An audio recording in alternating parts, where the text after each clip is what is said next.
Aquí estamos acostumbrados en nuestras iglesias que aunque haya internet, aunque haya iPad, aunque están en las pantallas, los cristianos están acostumbrando, ¿verdad?, ya a la tecnología y ya no buscan en su Biblia, ya no la leen, porque pues ya todo está en las pantallas y gracias a Dios por eso. Pero ustedes deben de traer su Biblia a la iglesia. Es muy importante eso. Primera de Reyes, capítulo 11. Le damos la bienvenida a nuestro programa internacional de televisión cristiana, Vida Nueva para el Mundo. Y tenemos como tema en esta tarde la inmoralidad de Salomón. La inmoralidad de Salomón. Primera de Reyes, capítulo 11. Pero el rey amó,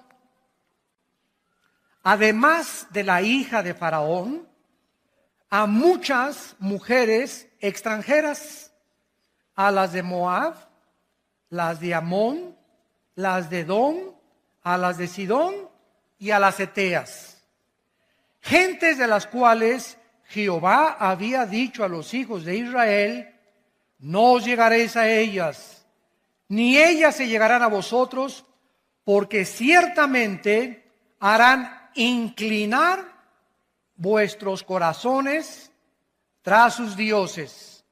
A estas pues se juntó Salomón con Amor, el jacarandozón de Salomón. Tuvo 700 mujeres reinas, 300 concubinas, y sus mujeres desviaron su corazón. Y cuando Salomón era ya viejo, las dejó. ¿Eso dice? No, ¿verdad?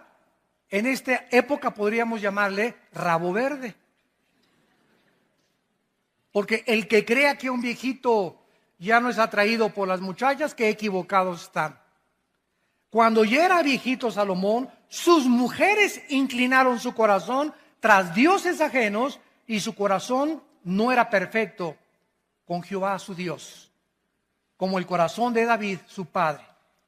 Porque Salomón siguió a Astoret, diosa de los sidonios, y a Milcom, ídolo abominable de los amonitas. E hizo Salomón lo malo ante los ojos de Jehová, y no siguió cumplidamente a Jehová como David su padre. Edificó Salomón un lugar alto a Quemos, ídolo abominable de Moab, en el monte que está enfrente de Jerusalén, y a Moloc, ídolo abominable de los hijos de Amón. Así hizo para todas sus mujeres extranjeras, las cuales quemaban incienso y ofrecían sacrificios a sus dioses. No cabe duda que una de las cosas más maravillosas que Dios nos ha dado es el sexo. El sexo es precioso, maravilloso, encantador, celestial, usado dentro de la esfera del matrimonio y nunca fuera del matrimonio.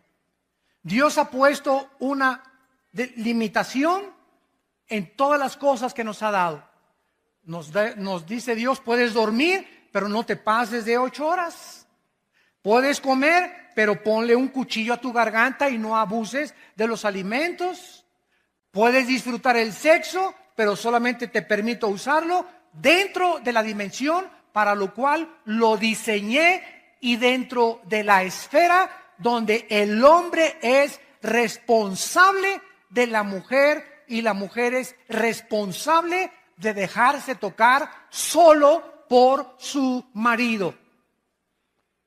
Cuando nosotros nos salimos de las limitaciones y de las prohibiciones que Dios ha establecido en su palabra, acarreamos sobre nuestra vida destrucción, amargura, tristeza, lágrimas y maldiciones inimaginables. Si una persona busca el placer continuamente sobre Dios, sobre su familia y responsabilidades, entonces el placer se convierte en un monstruo que acaba devorándonos. Y es un placer que estás alimentando y alimentando con la pornografía o con viendo a las mujeres o desnudándolas de los ojos, de los pies arriba, etcétera, etcétera. Pero cuando te das cuenta, hay un monstruo dentro de ti ya que te tiene totalmente atado y dominado y que posiblemente sea la causa por la cual Dios ha impedido las bendiciones sobre tu vida. De la misma manera, las riquezas y el lujo no son pecado. No es pecado ser rico, ni ser millonario, ni tengas envidia porque un hermano llega en un Mercedes-Benz, o porque un hermano llega en un BMW, o porque alguien trae un Ferrari. Si la envidia fuera tiña, como dice el dicho mexicano, ¿verdad? ¿Cuántos estarían tiñosos?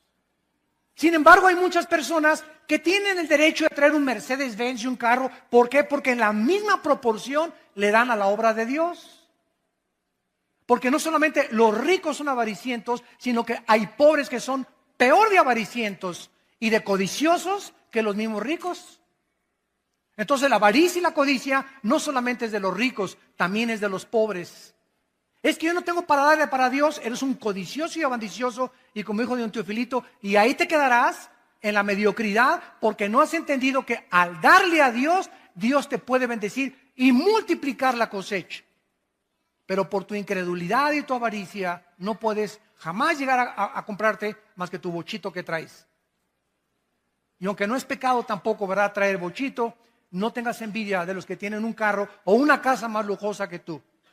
Hay millonarios en Estados Unidos que gracias a ellos ganan $1 millón al mes y dan 600, 700 mil dólares al mes a los misioneros y a las iglesias en el mundo entero, y viven con 300 mil dólares al mes. Y como ve Dios que le dan más del diezmo y más, y el dinero no lo guardan y lo guardan y lo guardan y lo guardan, Dios los sigue bendiciendo porque Dios está buscando instrumentos a través de los cuales canalizar sus bendiciones al mundo.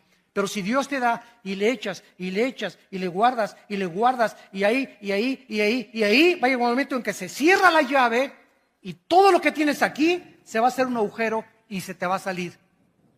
O vas a gastar pagando en un secuestro, o vas a gastar en un accidente o en el hospital, pero el diablo va a venir por lo que guardamos y le robamos a Dios. Porque o se lo damos a Dios o se lo damos al diablo.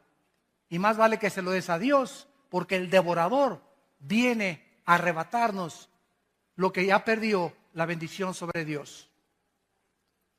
La vida de Salomón es un ejemplo poderoso y trágico de lo que le puede suceder a cualquier persona que se abandona a los placeres de la vida y se olvida de Dios. Salomón alcanzó bendiciones inimaginables de Dios, de prominencia, de reputación internacional y de una sabiduría que la Biblia dice en el Nuevo Testamento que después de Cristo, el hombre más sabio que ha existido desde Adán y Eva se llama Salomón. Pero los placeres y el lujo acabaron con los talentos y los dones que Dios le dio a Salomón y comenzaron poco a minar su corazón hacia Dios, a debilitar más y más su carácter, acabando por destruir su vida espiritual. Vamos pues a nuestro pasaje y vamos a analizar en primer lugar las dos principales causas de la caída de Salomón. Y antes les recuerdo lo siguiente.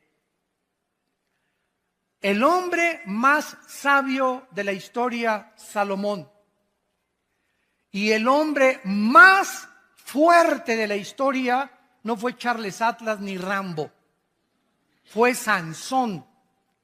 Al hombre más sabio de la historia y al hombre más fuerte de la historia los derrotó una mujer. Y las mujeres, por otro lado, se podrán dar cuenta el poder tan grande que existe en ustedes sobre nosotros. Una mujer derrotó a Sansón, Dalila, tu sobrina, y a Salomón, no solamente una, ¿verdad?, sino que se sirvió con la cuchara grande, como lo vamos a ver. Bueno, dice aquí en el versículo 1, el rey Salomón amó, además de la hija de Faraón, o sea que tenía corazón de condominio.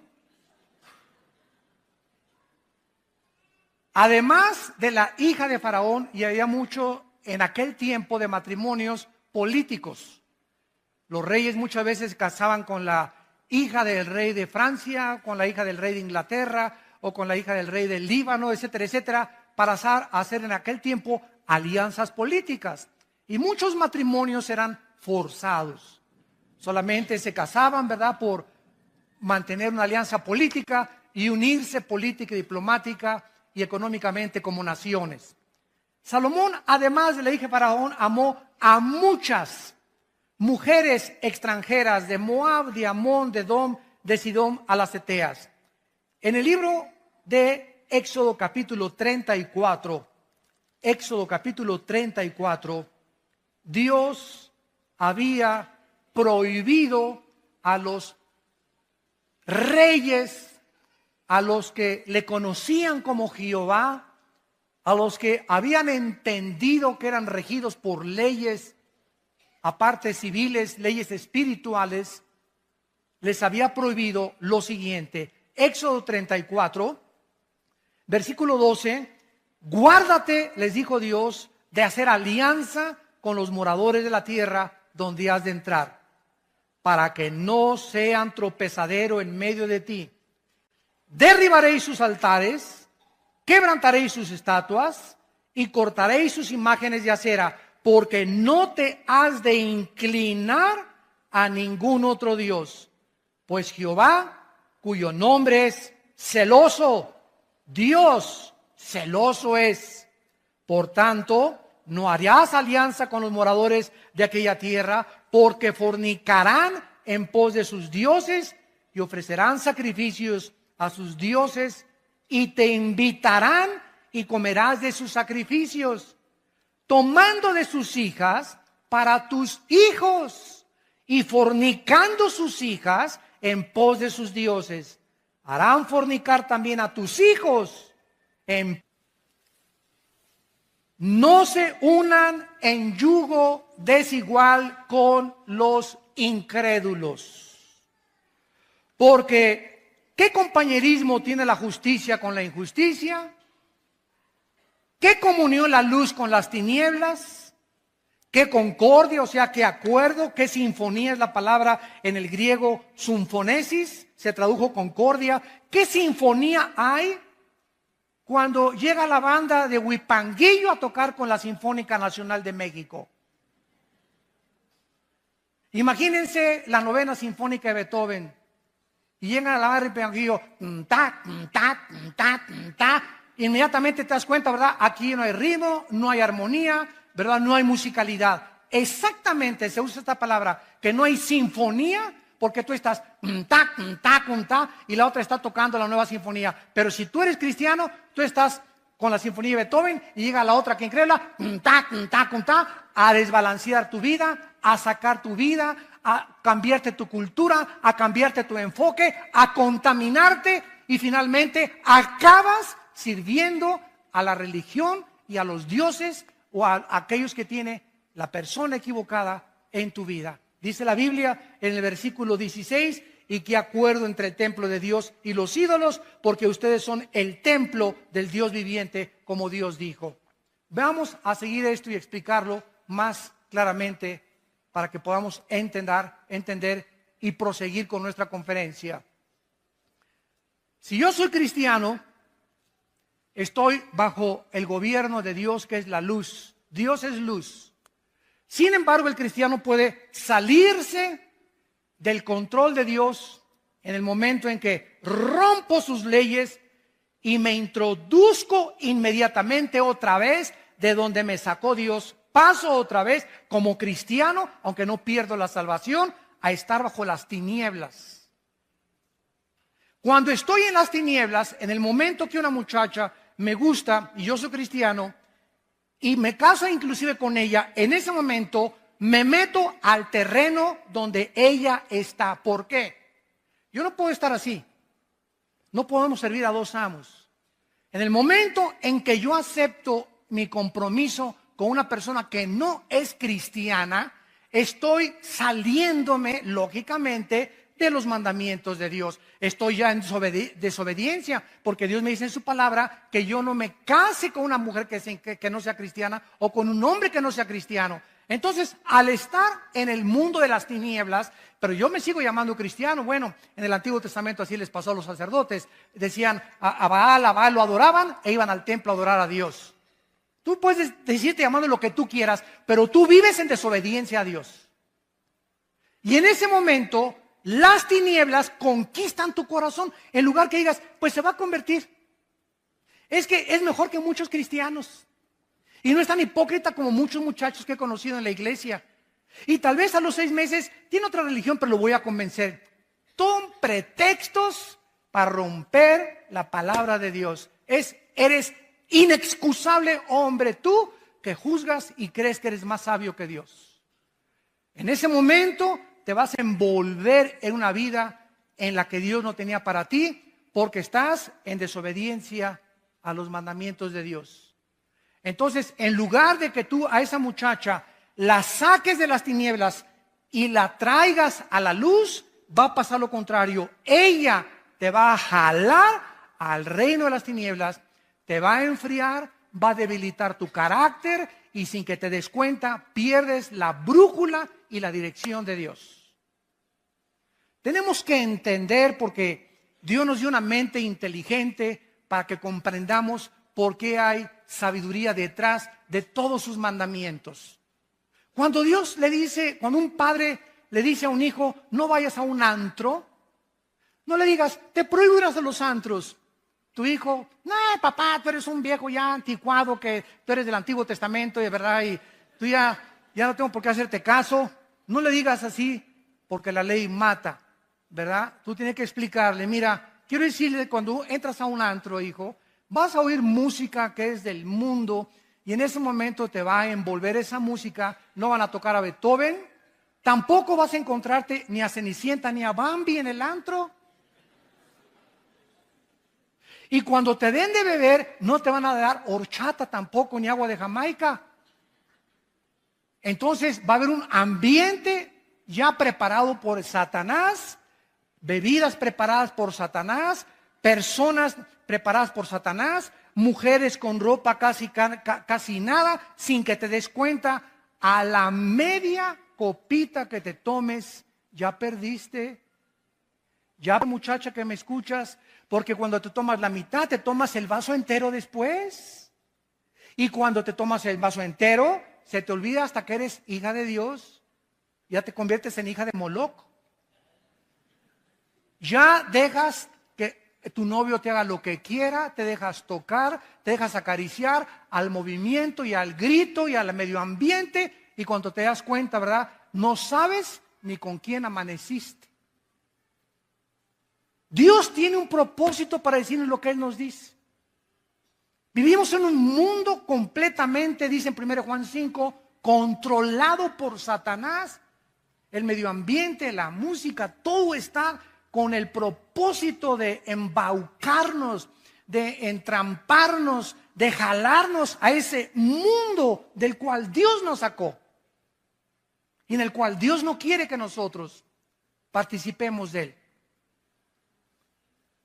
La primera causa que podemos descubrir de Salomón es su sensualidad hacia las mujeres.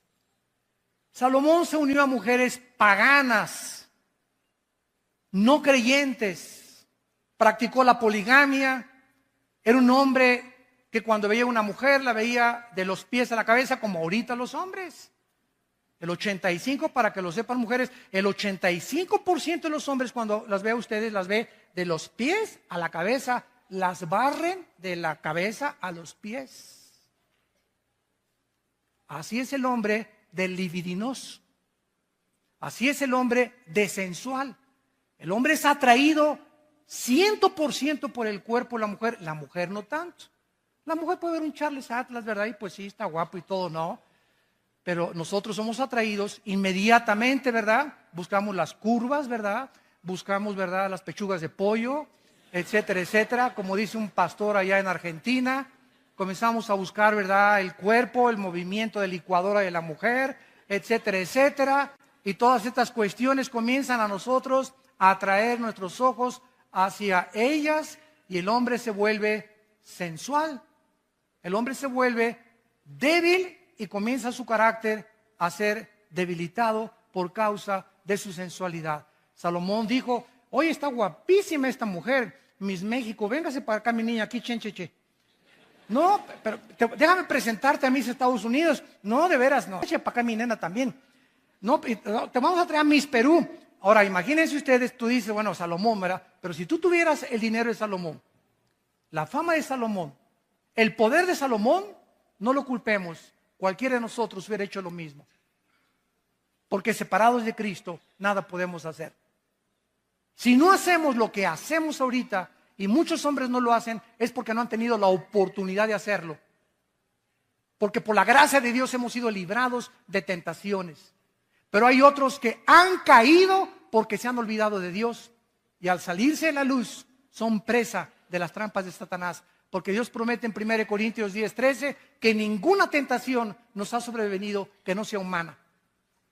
Sino que fiel es Dios, el cual cuando venga la tentación, si estás en la luz, ojo, si estás en la luz y en la mañana oraste y en la mañana leíste la palabra de Dios y viene doña tentación a tocarte la puerta, mandas a Jesús a que le abra la puerta, no la abres tú. Y Dios te libre la tentación porque sabe librar Dios, 2 de Pedro 2:9, a los piadosos. Pero si la tentación te agarra fuera de la luz, viviendo en las tinieblas, en desobediencia a los mandamientos de Dios, te vas con la tentación. Así, por más santo y más espiritual que te creas, la carne es débil, débil, débil, débil, débil. No juguemos con doña Coqueta. Vemos pues que Salomón desobedece estas leyes de Dios y además vean estas frases en el versículo del 2 al 4. Versículo 2, regresamos a 1 Reyes 11, le dice Dios, harán inclinar tu corazón.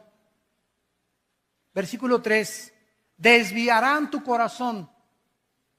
Versículo 4, inclinarán sus mujeres tu corazón. Versículo 4, su corazón finalmente no era perfecto para con Dios. Vamos a explicar esto. El corazón en la Biblia se traduce en el hebreo con la palabra lev. L de Lola, E de Enrique, B de Víctor. Lev.